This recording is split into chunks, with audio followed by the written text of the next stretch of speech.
All right. So, Fran, why did you write the book? Well,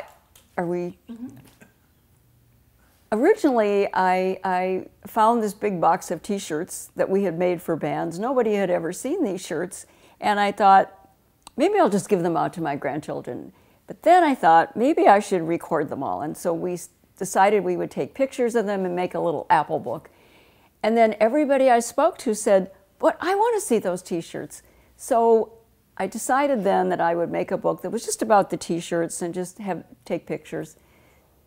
But I realized that there were so many stories connected, not just with each T-shirt, but about our company, and that our grandchildren, the oldest was only 7 when we sold our business. And so they really didn't know the story of Belkin Productions and this history.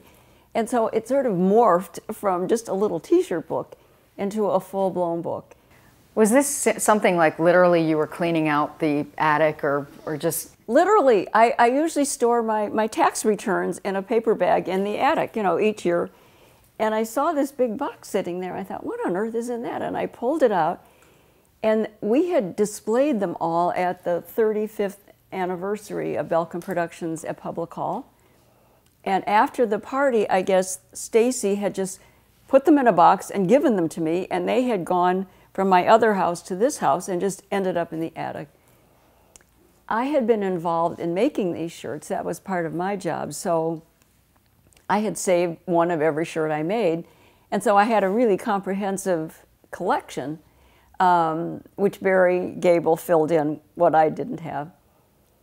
And I approached a friend of mine who's a graphic designer and who's in his early 50s and who lived through this whole thing. And so he said, not only do I want to do this book with you, this is the job of a lifetime. I would love to do this book. And so he and I worked together. I can't really take a lot of credit for how beautiful the book is. I would give him pictures, I would give him memorabilia, I would give him stories, and he would design the pages. And then we would go back over and over. He also lives in Mexico, by the way. So we would meet in different cities. We met in Dallas for 2 days. We met in LA for 2 days. And we would work, you know, physically together, but the rest of the time we worked on the phone and the computer. But that's why I decided to do it. So this book, you called it a love letter. To whom? This book started out as a love letter to my husband for the wonderful life he's given me. But it turned into a love letter for Cleveland. I didn't realize that as I was telling all these stories, we forgot this was such a special time in Cleveland's history. Cleveland was at the forefront of rock music. If Cleveland played it, it hit. Every band wanted to play Cleveland. Jules never had to beg anybody to come to Cleveland. Everybody wanted to be in Cleveland. There's a story in the book that Bruce Springsteen, he wanted to thank the Cleveland audience, and he wanted to come here New Year's Eve. He planned his whole tour around being in Cleveland on New Year's Eve. And this is how it was. This city, the radio station was premier. And truthfully, the promoter was too. Everybody knew that when they came to Cleveland and Belkin was doing the concert, everything would be right. It's talk about MMS for just a second, because it's their 50th anniversary. You mentioned that, but would the two have existed without one another as well, maybe? I don't know, that might be a Jules question. It's, I'm sure the radio was going to be there even if we weren't. And we were not there because there was the radio. It's just, things happened. That was the beginning of the rock and roll phenomenon. And we were both in different parts of that story. And our companies just melded together. But you know what? This is the kind of thing that you probably found in most of the other major cities at the beginning, that there was a radio station involved with promotion. And actually, not to take away from MMS, but our first radio cooperation was with Wixie. Because Wixie at that time, it was AM radio, not FM radio. But ultimately, when things got hot and it was real rock and roll, of course it went to FM. But every city had it, but I don't think that they had the kind of strength that MMS had. So, back to our love letter. This is also to your family, because you had talked about your grandchildren really had no idea. I guess they've had the opportunity to read the book. What was their reaction to you? Well, actually, my granddaughter did not read the book. I gave it to her, but she's here working on Steve Dettelbach's campaign, and she's busy day and night. She said, Nana, I'll read it later. My grandson, he photographed almost all the shirts, and he modeled a lot of the shirts. He's an amateur photographer, and he has a good camera, so he did that job for me. And he was so thrilled when he read the book to see all the shirts that he had photographed, but he didn't know all the stories. He said, Nana, I can't believe that we never heard all these stories. Our other two grandchildren are out of town, and I sent it to them, but I don't think they've had a chance to really read it. So those stories, you have such a unique perspective. You two married in '62, right? And then the business started in '66. Yeah. So you were there from the very beginning and got to see not only the business side, but then we're backstage for most of these shows. Talk to me about that perspective of, you said, well, you know, you were helping. You were just the helper. You didn't really have a job, but you kind of did. Maybe you didn't realize it at the time, but you did. Well, I think, first of all, I would like to say that we did not realize that we were in the middle of a cultural revolution. We didn't realize that we were at the birth of this rock and roll. It just sort of happened, and I think it's only in looking backwards that we realize what we lived through, because at the time, it just, like Jules always says, it's like we went to work and that was that. I didn't start out at the very beginning. At the very beginning, I had small children, and as things progressed, by the time they got to the Akron Rubber Bowl, my pediatrician said to me, Fran, get a sitter, not a divorce. This is a very dangerous business. These girls will do anything to get backstage. You better be down there protecting your interests.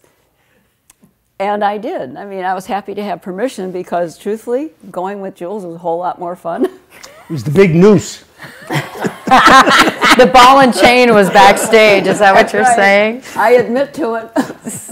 So talk to me about something. If you look back, when you were putting all this together and you look back, what is that one story that will carry with you for the rest of your life?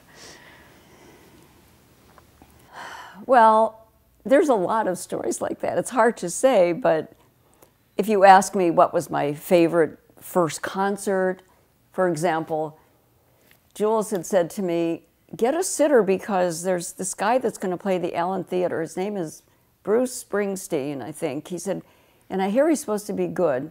So I did. I got a sitter and I came down and I'm thinking, well, I haven't even heard his music. I don't know if I'll like this. You know, usually you have to listen. And I sat there through that whole concert mesmerized by Bruce Springsteen, even though I had never heard one of his songs. And he actually came out in the audience with me for a little while because he was so curious to see what was this phenomenon that everyone was talking about. Same thing happened with Billy Joel. He said, you know what, get a sitter because I hear this guy's really, really good. So I think those are the kinds of things that kind of touch my heart. So you had the perspective of not only being backstage, but you had the chance to go out into the audience. I did, but I very seldom took that chance. Truthfully, backstage was so much more fun. And don't forget, all these road managers, tour accountants, these guys were coming back and forth all the time. And so they were our friends. And I looked forward to seeing all of them. I wasn't really that interested in the bands because... After a while, I started watching her. And with good reason. World Series of Rock, for example, we would work like days. I mean, they would work a whole week. I would come in like the day before. with flowers and whatever, and if they needed help in the catering tent, I was always there. If they needed help here or there was just always so much to do. And by the time the band went on the stage, everybody just sat back, and then we could all talk and catch up, and I don't know. I think that for us, the front of the house wasn't as interesting as the back of the house. There's a quote in the book that basically said, you worked for the bands. You know, a lot of people think that they work for you guys, but no. So what was it like, you know, rubbing elbows with some of these people that, you know, you saw them at the beginning of their careers and then all of a sudden they're playing stadiums? Right. Well, I mean, Bruce Springsteen is a perfect example. You could walk up to him and say hello, and he was always around, and then when he came back for the stadium show, and ever since then, he's always surrounded by a circle of security. We never saw him again. But then there were other people, like, I mean, Pink Floyd, they came and ate in the catering tent. I sat with David Gilmour one time, and he told me about his new house in England. But that was more unusual. In general, once they became famous, they felt like they had to hide. I mean, it's really hard being famous. People are always all over you. That's, from your perspective, you mentioned you brought the flowers, you did that. Where did you get the idea for, you know, I know the bands had riders, and we'll get to that in a second, but talk to me about, like, just making them feel welcome and what that meant to them and their crew. Well, I think that came down from above. Jules and Wendy, I don't know if you read about Wendy, and then Stacy. And I would like to make a comment about that. Wendy was one of the very first women production people in the country. The whole business was all men. And then Wendy she worked college concerts in Cincinnati, and Jules was so impressed with her that when she graduated, she came up to Cleveland, which was her hometown anyhow. And she became known from every band because she was such a great production person.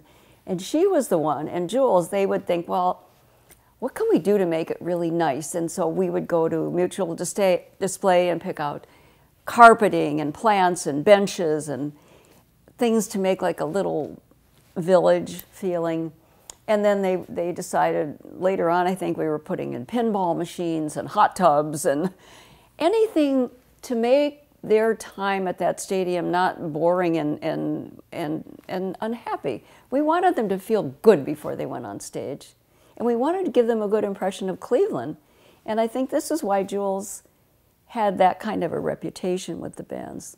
Was that common around the country at the time? I don't know. Again, different guys, different promoters handle those things in different ways. Really, I was never backstage for the guy in Philadelphia, so I don't know. But I would say that we probably took a little extra step, a little bit more than maybe the other guys. Though, you know, you take a guy like Bill Graham, who is the premier promoter in the country. Bill really did some fantastic things with the bands, and of course he came up with this brilliant collection of posters. Everything that he did, he saved. The rest of us, I think, were thinking, well, it doesn't mean anything. It's just, you know, another poster, another ticket, right, another whatever it might be. But Bill had this feeling for the business that, of course, he had just ended up with a great collection of all kinds of things. You guys came up with the idea of making, we all know, I have a closet full of concert t-shirts, you know, of shows I've been to. You guys came up with the idea of making unique shirts that only the bands and the crews got. Can you talk about why and what made those special? Well, I don't think we were the only ones doing that. I think other promoters did too. I think what set Belkin swag apart was that because Jules had been in the clothing business, our things always were the highest quality, and they looked forward to seeing what we were doing because they knew it was going to be something really good, not just some crappy old t-shirt with writing on it. And that really got bigger and bigger, partly because our swag was so well accepted. And so, you know, when something goes well, you tend to move forward on it. And I mean, Jules and I have several stories, certainly the Roger Waters stories that's in the book about the bag that he made for Roger Waters. And every time he came back to Cleveland, he'd say, No, it's for Floyd. For the whole right, band. right. For Floyd. And Wendy You can kidnapping tell. the bellboy. And right, do you want to tell us? No, go ahead. I like to edit. Floyd was the only band that had the whole entire stadium concert. I mean, there was no other opening act, whatever. And so Jules wanted to do something really special, and he got this great-looking leather bag and had it very subtly engraved with gold and gave it to the band. And Roger Waters left eventually, and then every time he came back to Cleveland, he said to Jules, I love this bag, it's my favorite thing. And then finally he came back one time and he said, you know, the handle fell. No, the first time he came back, Yeah. as Roger Waters, we were talking about the Floyd dates, and he said, wait a second, I want to go into my dressing room. And he goes in the dressing room, and he comes back out with the bag. And this is probably, I don't know, 15 years after he got the bag. And he says, you know what, this is my favorite piece of swag. He says, I take it every place. He says, I've replaced the handle 3 times. He says, I just love this bag. So this kept going on and on. The next time he came in was the time that he talked about Right, fell apart. fell apart. He said, you know, my bag finally fell apart. Well, we happen to have a bag here that we had kept for ourselves. And so I think, how did we get that to him? I think you ran home, got the That bag, night- and came back. And he went crazy. It was a brand new bag. We had never used it. Right. And so this bag continued on. Unfortunately, we didn't see his last show here, but I would have liked to have found out if he's still using that bag. I bet he is. But you know, because we didn't have the actual bag, we had an artist recreate an image in the book. So you see the bag, but unfortunately, it's not the real bag. It's not the real. You didn't take a picture of it beforehand, or Oh, no. who thought? Yeah, who thought of those things then? Talk to me about from your vantage point the history that you really got to witness, and what really stands out to you and put Cleveland on the map and made it the rock and roll capital. Well, I think that the World Series of Rock was so defining for not only our city and the business, but It really was unique because at that time there were only 2 large venues around the country that were, or cities that were using large venues. It was Bill Graham in San Francisco, Day on the Green, and the World Series of Rock. So it was unique. there were other World Series of Rock later on, like in Pittsburgh, but those were later, and we had already done it first. Been there, done that. Yeah. Right. But and I think that really that set the tone for what came afterwards. It's funny when you talk to people. People come up to us all the time and you know, Right. recognize us. And I got to tell you, the best thing I ever had in my life, going to World Series of Rock. Yeah. Everybody talks about that World Series of Rock. And it was very, very gratifying after the fact to hear these kinds of things. There was also this local guy named Michael Stanley. Oh, right. Talk a little bit about him and his impact and those shows and what made them stand apart. That's a Jules question. Well, you know, Michael was part of the company, if you want to call it that, because Mike was his manager. And our Mike and I had specific things in the company that we did.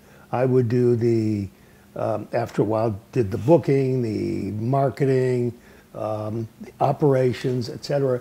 Mike branched out and started doing managing, and we had record company and publishing. So the relationship with Michael was really much stronger with Mike than with us. Not that we didn't hang out with him and so forth. And incidentally, he's going to be part of a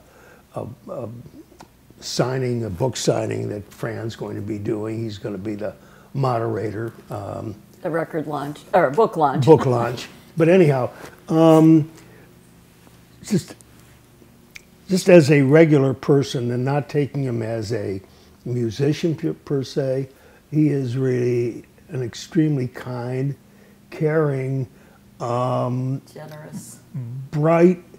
Why he didn't become a larger star than what he is, it's kind of amazing. As his music, everybody plays his music. Everybody loves his music. So Michael, again, was part of our lives, but not the same way as with Mike. The backstage always has that connotation. People think about just wild parties and all kinds of nonsense going on. What was really happening?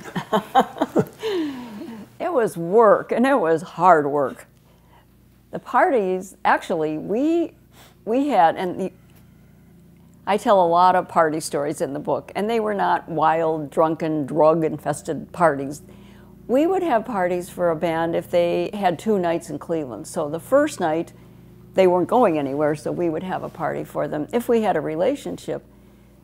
And one of the most fun parties was, we were going to do a party for The Who, and the tour manager said to Wendy, do something different. How about a costume party? So she rented French-made costumes for all the girls in the office. I mean, we were all young then, and I think the guys wore tuxedos. And the show was at the Coliseum, and it was one of those snowy nights. And after the show, their limos brought them over to this little, I think, restaurant or club or something in Peninsula. And they walked in, and here they see all these girls dressed up like French maids. And the dance music going, and it was cold outside, and it was warm inside, and everybody just started dancing, and it was just the most fun party. Everybody danced, the band, the crew, everybody. Let's talk about crazy band riders. And I guess Wendy probably had to deal with those most often, but what was some of the most, we're not going to mention names if you don't want to, but what were some of the most ridiculous things you guys ever had to provide to get somebody to... You know, there were so many different band riders, and we were talking about one a few days ago. Barbra Streisand really didn't do a lot of touring. So when she came out, she did a few buildings around the country, but again, not long tours.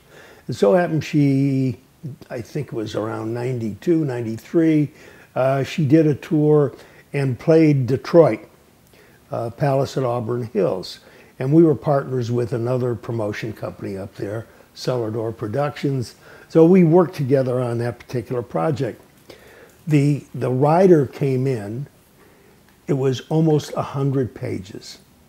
Can you imagine? Well, we looked at this, couldn't believe it, started looking at just every little item, what kind of forks, what kind of plates to be served on. The craziest thing is we had to carpet the entire arena, all of the hallways, an arena floor in white carpeting. It went through the backstage area into her dressing area. The entire dressing area was white carpeted. And then we had to build a wall halfway through the dressing room so that it covered the bathroom door. So that if she was going to the bathroom door, you wouldn't know it. It was covered by this partial wall. Well, this kept going on and on. It was really ridiculous. At the same time, at that particular concert, because everybody really wanted to be part of, every promoter would have loved to have had Streisand in their city, the deal was that we'll tell you what the deal is at the end of the concert. So in other words, we didn't know, is this a typical rock and roll deal? Is it a very tight rock and roll deal? What is it? But we wanted to do Streisand. We finished the concert. My partner, one of the guys, who was Phil? it? No, not Phil. From Cellar Door? Rick and I decided we were going to give her some momentum of that particular concert, and we had a beautiful piece of glass made with some very, very nice etchings and memento of the concert. And she was talking with somebody after the concert. So we were kind of waiting to speak with her, waiting. Finally, she leaves, and we come over and we want to thank you, and it was a wonderful evening and so forth. And give her the thing. She walks away, doesn't say anything, puts this on a table someplace, and that was it. No appreciation of what happened. Then we had to go in with her manager to talk about the deal. You know, what's the deal? So he said, well, you know, he says it's really an expensive tour. You know, all the costs, of course, you guys are going to be taken care of. As far as a fee, we think that, you know, and usually that kind of concert, it's a pretty lucrative type of fee for the promoter. I mean, it's a big guarantee, and so you have a pretty decent return. Yeah. They said, you know what? We're going to give you guys $2,500 for the two of you. And, you know, we really appreciate it. You guys did a great job, and thank you. That was it. Well, you know, there wasn't too much we could say, but that was an exciting. And they gave you that jacket, though. Remember the jacket? That's right. They did give us a jacket. Yeah. Do we still have that jacket around? Yeah. But it's just, and those are one of the craziest things. Other than that, dressing rooms. You know, I remember one time we got a rider, and it started asking us to provide marijuana for the artist. Well, this was something that, first of all, we didn't participate, so it was foreign to us. But just the idea that they would put marijuana on a piece of paper and ask you to provide something illegal. I called the agent the next morning. I said, Bill, you got to be kidding. He said, you guys are crazy to put this into a rider. Rider becomes very public if it has to be.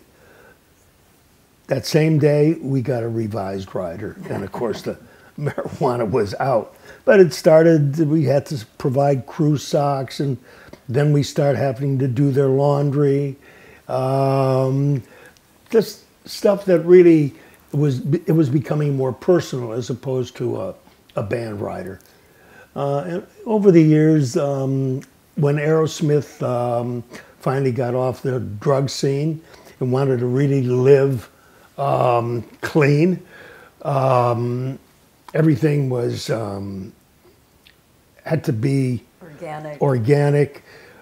Turkey, they wanted the white meat of turkey, but you had to provide the turkey that they would cut the meat off, so that it wasn't kind of it wasn't processed. It wasn't they processed. Needed to know they wanted to know this turkey. was real turkey. What other things? Did you have to deal with the green M&Ms? Oh, the brown M&Ms. Yeah, that was a Van Halen thing. But again, a lot of the stuff they put into riders, it was kind of a dig at the promoter. He just wanted to...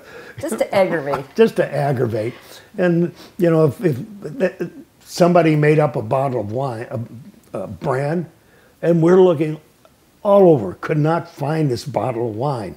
We asked, you know, our wine suppliers, you know, these guys want this bottle of wine. But they made up the name. There was no such wine. Just, so you know, just to... It was just to aggravate it. Was it there also was always just this little contention, not always, but there were certain bands that just loved to dig the promoter a little bit. Was it also a chance, like they wanted to make sure you actually read the contract? Exactly, Monica. I think that some of these things they did just to be sure that you were reading the contract and doing what they wanted, and this was their way of finding out if the M&Ms were not right. And there were lots of little things like that that they would put in, and then it showed that you actually read it and you actually did what they said. So if you did do what they said, did they remember that? Did it help you down the road if they were coming back? Or? Maybe. I think so. Again, and there were quite a few times I think that Wendy kind of went the extra mile to make it a little more comfortable, a little nicer maybe than what they asked for. And they appreciated that. Yeah. I want to go back to $2,500 from Barbra Streisand. And today, what would that concert have brought you? You know, the deals in our business went from very, very, very favorable to the promoter to very, very, very unfavorable to the promoter. And at the end, before I retired, the bands were actually getting 100% of the gross receipts, less expenses, but they took all of, if you want to call it, the profit off the top, and the profit to the promoter was his ticketing deals, his advertising deals, all inside things that we had. And they said, you know what, you have these little deals yourself, that's your profit. And the big bands got away with it, and they still get away with it. Now go back to your question, which was? I can't understand, like there was nothing you guys could say, obviously, Typical, it would, let's say, would have been a 90-10 deal, which is you take all expenses off the top, the band gets 90% of what's left, and the promoter gets 10%. And then it went to 95-5 for the real big bands after a while. But even, you know, at a big gross, the 5% was a decent figure. We were able to live on that. So for that particular show, 25,000 might have been realistic at that time, or not 2,500? It could have been. I'm trying to remember the gross on that concert. It was big. This is one of the first times they really got a premium for a ticket. Yeah, those tickets. Really? I remember those tickets. For Streisand? Yeah. My wife wanted to go. 5%. Well, the tickets were $300 and something, and I said to him, and there were no comps. And I said, you know what? I'm not paying $300 and something to see Barbra Streisand. I'll sit in the back and listen. And then at the last minute, the band, their tour people said, you know, fine, here's the ticket, go sit down. And the truth is, it was worth $300. It was the best show. It was a beautiful show. They had a great orchestra with them, and it was just a beautiful show. Wonderful. What, talk to me about like today, how the business is today. When you finally decided to retire, SFX obviously became Live Nation. What has changed? What do you wish was still the same, or you know, when you look at the business today, what do you see? You know, I'm really not that close to the business today, so I'm not sure about all of the deals that happened today. But to me, we were our own bosses. We did it the way we thought it would be best. And today, the individual promoters that are part of Live Nation don't have that. I don't have that freedom. It's a company policy, and this is the way you treat certain things. So I think they lost their individuality. Today, it is so much more money oriented. You know, it was a business in our day, and we wanted to make a profit. Today, it's just wherever a dollar can be gotten out of the business, these companies go for it. It's a public it's a public company. I don't fault Live Nation for this thing. This is their It's the way it business, but is. they just did it differently than we did. I think I was really very happy that I retired at that time instead of going through what they go through today. It seems everything is so corporatized, you know. And Absolutely, it's just it's corporate. It's like walking into any large public company. That's what happens. let's talk about Playhouse Square, because the Allen Theater, I think there was basically I'm paraphrasing, but a quote in there. It was kind of a hole, and but rock and roll audiences didn't care. Talk about what had rock and roll not come along, where would Playhouse Square be today? Well, it was always part of our business to look for new venues, as the audience liked to go to a new venue, something different. Music hall was very staid. It was very proper, beautiful lighting, entries, carpeting, and all that stuff.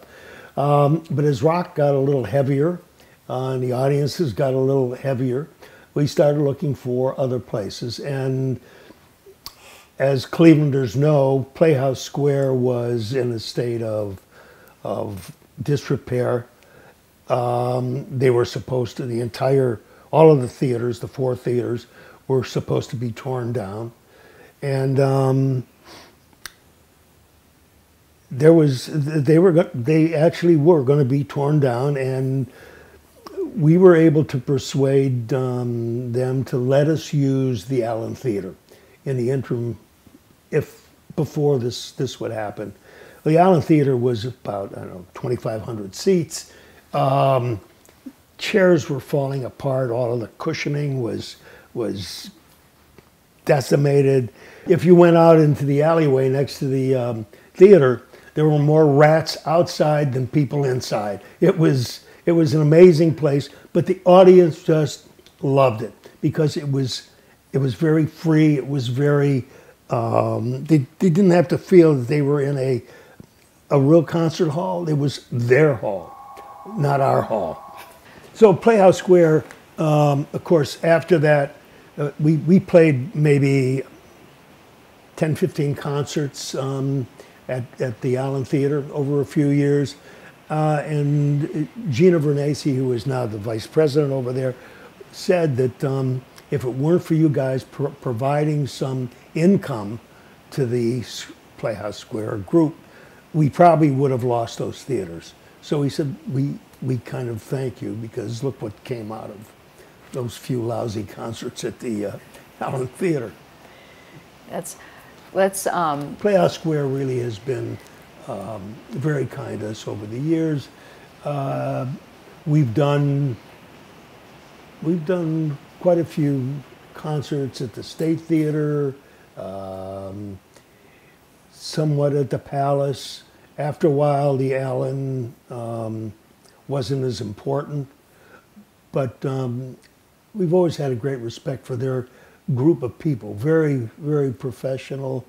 And of course, look what they built. Probably one of the greatest theater complexes in the country. What is, of your top 10 list of the most amazing shows you got to be part of, who would you say? Who's your top 3? Well, I always refer to the Akron Rubber Bowl season as just one of the top things that we did, because it was relatively early in our career. It was unique in that we had so many different big bands the same season. And it probably would have continued after that first season again, because the local police were not happy. In those days, it was a pretty heavy drug crowd. And they probably had some problems, but every concert there was the smell of tear gas, because the Akron police were gassing the people waiting outside to get in. it certainly was memorable as far as the different bands, and there were so many. For some reason, I remember so many things vividly. As to each individual concert, rainouts, and I think the best story to come out of the Akron Rubber Bowl is we played the Osmonds, and the Osmonds were of course, very poppy. Everything else was real rock and roll, you know, Stones, Yes, Humble Pie, Alice Cooper, etc. But the Osmonds, we figured this is going to be a really easy concert, no problem. All these young girls coming in, and you know it was a relatively good-sized crowd, but again, mostly females under the age of 18. And the concert started. It was a very warm night, extremely warm night. And during the concert, some of the girls were, because they were packed in so close to the stage, there was a lot of fainting, and we had to bring the girls backstage into the first aid area. Well, it so happens that across the corridor from the first aid area was the Osmonds dressing room. And there were signs, Osmonds dressing room, et cetera, et cetera. Well, the first few that came in, we took care of them and sent the girls back out in the audience. But the word must have gotten out that if you start fainting and they take you backstage, you can see the Osmonds dressing room. Well, you can't imagine what happened that night. It was Bedlam. It was bedlam. So here, one of the easy concerts where nothing was going to happen turns into a nightmare. But that again is typical of our business, things that you never expect. We talked about the cops coming down in the middle of a Rolling Stone Stevie Wonder concert at the Rubber Bowl, which again really aggravated the audience. No reason, there was no problem. They just wanted to show this show of force. And then there was the Grace Slick incident. Oh, right. I'll let you tell that one. It's in our book because we have the whole article from the Akron paper, but they arrested her, right.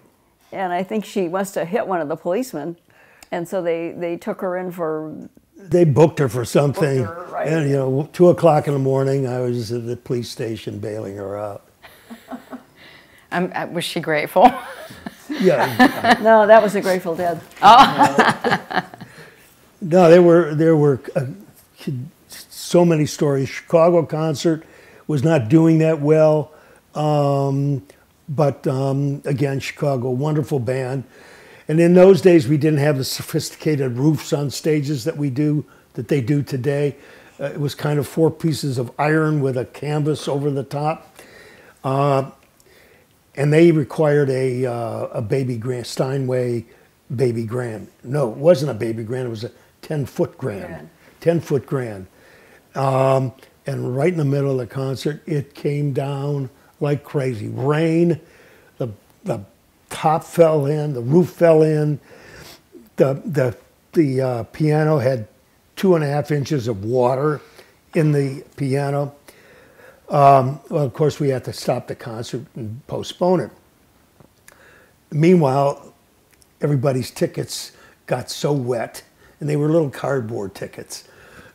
So when we rescheduled the concert, excuse me, Chicago, in the meanwhile, had a hit single, and all of a sudden sales picked up, and it was a real godsend. But the people with these little pieces of cardboard, wet cardboard, come in, they could have wet down any piece of cardboard and we let them in. So there were people, I'm sure, were never part of the first concert, but were there the second.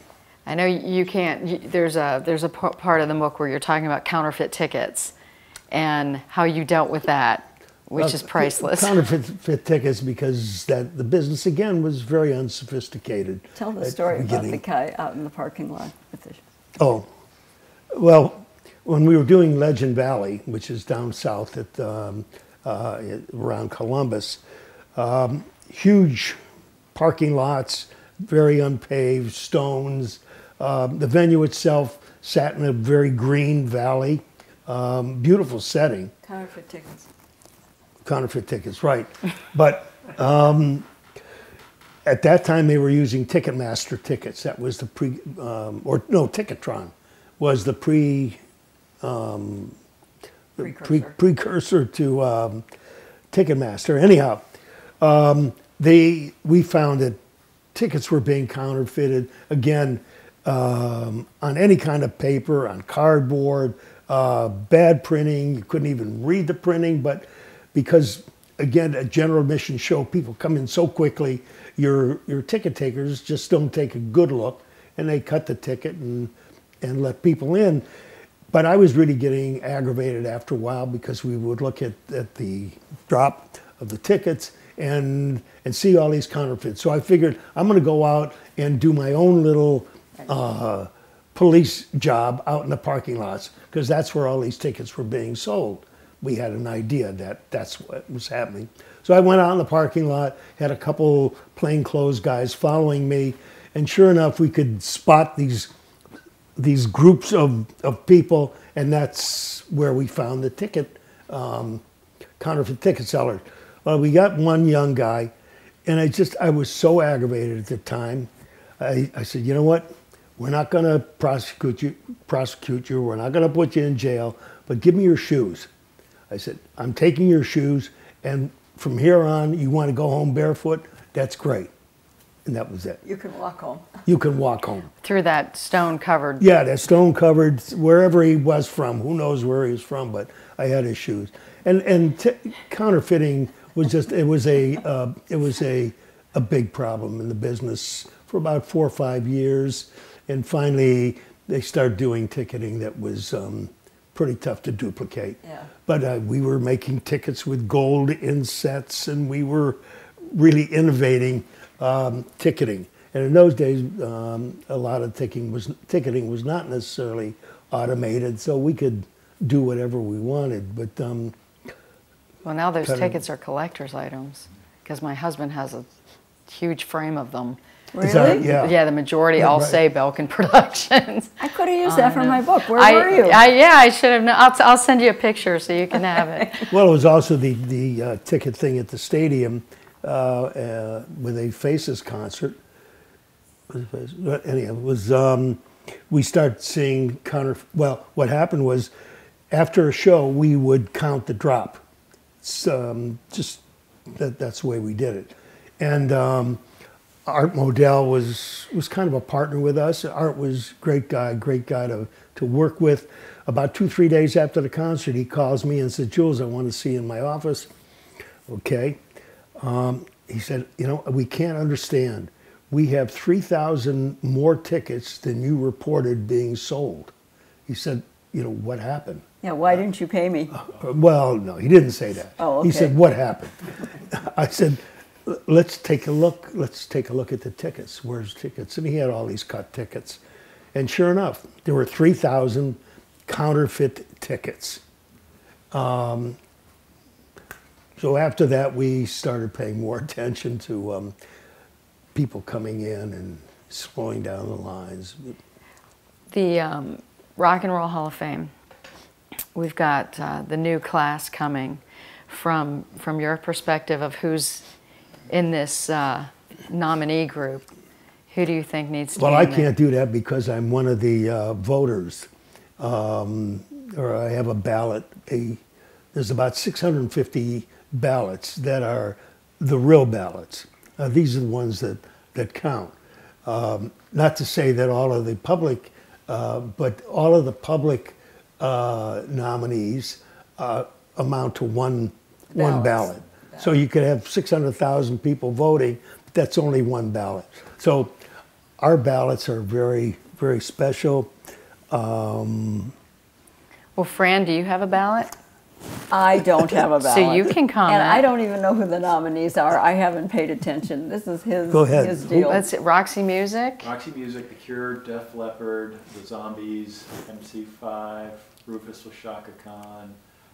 There's some more. Yeah, there's more. I'm just running through Devo. Yeah. No, there's some more. There's like 19. Yeah, there's gobs of. Yeah. Well, Monica's looking that up. I have two questions for you, Fran, about the book, and you just answer to Monica. As you were putting the book together, what surprised you most about collecting all this and putting it down?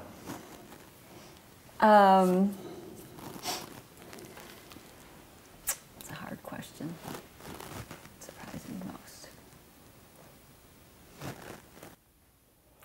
I don't know, Mac. That's a hard question because there really weren't a lot of surprises. I guess what surprised me most was seeing the history of our company and the music business and MMS and Cleveland and how it all fit together in such a beautiful way. Because at the time, as I've said before, we didn't realize what was happening. And when you saw the whole overall picture of the book, I think it surprised me that this was such an important time and our company played such a big part in it. And our city should be so proud of it. I thought she was going to say she's surprised that so many people have so few memories. Because that's true, and that is she true. interviewed that was the big surprise. A ton of people, Monica, and people could not come up with stories at all. People were, Stacy, who was backstage for 1 million concerts. She's worked there for 45 years. And I also really blanked on so many incidents that probably happened. I didn't remember. And yet you get a person like Barry, who has just a fantastic memory, and it just pours out of him. You know, he keeps coming. And a few other people, Wendy. Well, but Wendy couldn't remember anything when she came here to visit. She came and saw the shirts, and she was struggling. But then we were in LA for something, and we went to her house, and she pulled out her picture album. And once she saw there's quite a few of her pictures in the book. And once she saw those pictures, she said, oh, wait, I remember this, I remember that. And then Clayton, who's also quoted in the book, lives in LA, and he had been a runner in the early times. He was there. So then all of a sudden there was a synergy, and then Jules started to remember. But in general, it was really difficult. I would have people come here and they would look through the shirts and they'd say, geez, I can't remember anything. It was so fast. But it was also, you guys were working. You Yes. know, it wasn't like for Steve, who went to a lot of these shows. I remember. He remembers, yeah, he remembers Wait, we should have gotten you. everything. Yeah, but you guys, this was a job. One more question for you, Fran. Okay. For people who were here, grew up in that time, went to the concerts and lived it, it's a great walk down memory lane. But for somebody like me who's not native, this is just totally... Oh, you didn't grow up here? No, Okay. No, totally revelatory. Makes me wish I had lived here. So the people who didn't live it and are reading this and learning about Cleveland's history for the first time, rock and roll history, what do you hope readers take away from this book? Well, I guess it's twofold what I would hope they would take away from it. First of all, as I said, what a special time this was in Cleveland, where everything came together, all the stars were aligned, the music, the radio station, the promoter. But also, I would hope that they can sense through all my stories, Belkin Productions was not just a company. We were a family company. And family members worked in the business, but also the people that worked for us became our family. And we celebrated every single birthday. We did things as a group. We had parties as a group in the summer at Mike's house, or we were small. I think we were 12 for quite a few years, and people never left unless they had to get married and move out of town. And so I think that it was not just a special time, but it was a special company that it was just so cohesive, and we all worked together to make sure that every single concert was absolutely perfect, and you never had to say to anybody, do the right job. We all wanted to do the right job because we loved the company, and I have to say, they all adored Jules. All right, I'll give you our list of nominees. Def Leppard, Devo, Janet Jackson, John Prine, Kraftwerk, LL Cool J, MC5, Radiohead, Rage Against the Machine, Roxy Music, Rufus featuring Shaka Khan, Stevie Nicks, The Cure, The Zombies, and Todd Rundgren. Wow. I know who you're voting for right off the... Can you fix this mic line? Oh, I'm sorry. I keep fixing it, but it But keeps... it kept falling. Jumping. Yeah, if you move Here. forward, it slid out. Sit Okay. forward, and I'm going to pull it out from your rear. There. Okay. Now maybe it'll stay. Thank you, thank you. Okay. We're rolling? So how many of those were part of Belkin Productions? Quite a few. Actually, I can tell you that one that I would vote for was Todd Rundgren. Todd really was did a ton of dates with us. The Aerosmith. One that stands out is one of the World Series of Rock. Aerosmith canceled at the last minute. They were the headliner, and Rundgren filled in. He was the next on the bill. We had the largest day of show sale with Rundgren than we ever had with any other artist. That's how important he was, but we didn't really know that because Aerosmith certainly was a big, big name. Great surprise. And then we did some New Year's Eve shows with him. We had a couple experiences that weren't pleasant, but it wasn't him, it was his manager. But Todd has always been one of our favorites, one of my favorites. He still comes back, like Oh, yeah. 3 times a year. I think he at least. just did something recently. Yeah. I probably would look at Def Leppard also. Yeah, especially since they wore our T-shirt in one of their One of their promotional pieces, promotional they're wearing magazines. the T-shirt that we gave them. Did you see that? In the No, book? I didn't know. I didn't notice Yeah, that one. that's- Well, we had made a shirt for them, and it went like around the front and the back, and they were on the cover of this metal magazine, and one of the band members wore our shirt. Well, that was pretty exciting for us. And then when they were in town last time, Well, Chris Right, found found the this book. that in was- Germany, he went online and he found the book in Germany and had it shipped to Cleveland to give to me for my birthday.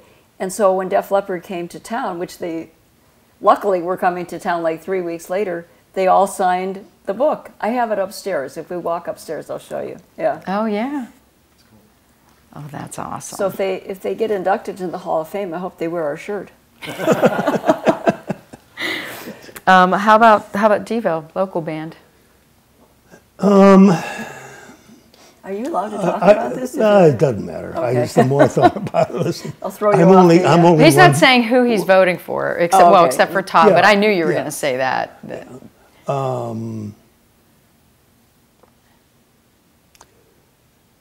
There's a couple others that I might have voted for, Monica. Give those to me again. Def Leppard, Devo, Janet Jackson, John Prine, Kraftwerk, LL Cool J, MC5, Radiohead, Rage Against the Machine, Roxy Music, Rufus featuring Shaka Khan, Stevie Nicks, Yeah. The Cure, and the Zombies. Two of them. Roxy Music, again, an important band as far as we were concerned. They were, I think, came out of Cleveland. Cleveland was one of the first. And the other? Stevie Nicks. Who? Stevie Nicks? Yeah, Stevie Nicks. We had a good history with Fleetwood Mac over the years. In fact, I have a picture someplace with Stevie and I. Most everything that I knew about the business that I remembered was in the book someplace. Right. Other than that, Well, that's the thing. we try That's to- what I said. Did you read the book? I don't want to keep repeating everything. Because Well, I also kind of stayed away from the project because I felt that it was important that Fran really that I didn't influence what she was saying. That this was Fran's book, and I didn't want to give her ideas. This was something that she formulated herself, along with Chris, of course. So I looked at this as a wonderful project. Never thought that my wife had Would all ever of this finish it. talent. Of course, as you know, she also did a film recently that showed at the Cleveland International Film Festival.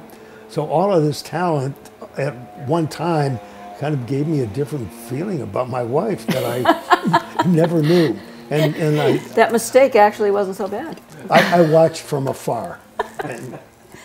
And she watched you, pretty much, you know, from, like I said, her perspective is, you know, watching the history of a business and the history of rock and roll. Well, I have to say that I was really fortunate that he invited me to come work with him, because none of the other wives were invited. And I think that it strengthened our marriage, because I could understand when he wasn't coming home, and I could understand when he was stressed. And working alongside of him,